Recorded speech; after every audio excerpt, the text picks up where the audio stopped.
Tout ce qu'on sait, c'est qu'il y a un carport qui s'est effondré dessus et que ça allait être beaucoup de boulot pour pouvoir accéder aux vis à l'intérieur.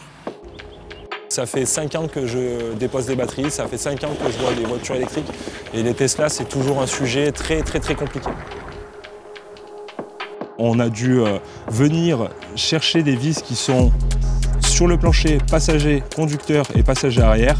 Donc il a fallu tout enlever, le carport qui était tombé dessus, les débris, tout ce qui a fondu dessus, il a fallu enlever, gratter pour aller chercher ces vis qui tiennent la batterie et qui nous empêchent de tomber la batterie même si on la desserre par en dessous. Donc là, sur certains modèles, on sait qu'on a 52 écrous et 4 boulons. Donc on est obligé de dégager le plancher pour aller chercher ces vis-là. Donc c'est pas anodin sur un véhicule comme ça quand vous passez 4 heures juste pour 6 vis à l'intérieur. En fait, le risque qu'on peut avoir, c'est que le pack batterie soit endommagé et qu'au moment où ils viennent prendre avec ces fourches, que les fourches passent à travers le pack batterie. On peut avoir potentiellement des problèmes de produits chimiques, on peut avoir potentiellement des problèmes de reprise de feu, de s'électrocuter ou de s'électriser, ou que les vis soient soudées, que la batterie elle soit collée.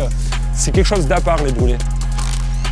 Donc le véhicule est sécurisé à partir du moment où on a séparé la batterie du véhicule. En fait, on vient enlever cette source de problème qui est la batterie, parce que c'était un véhicule macaron rouge, donc on n'avait pas la possibilité de le sécuriser autrement que de venir séparer physiquement la batterie du véhicule. Et la batterie, pour savoir quand est-ce qu'on est en sécurité, c'est quand on vient faire notre VAT. Donc en faisant cette vérification d'absence de tension, on vérifie bien que les relais fonctionnent et qu'il n'y a pas de jus qui sort de la batterie. Et effectivement, quand on l'a fait, il n'y avait aucune présence de courant, donc on est en sécurité.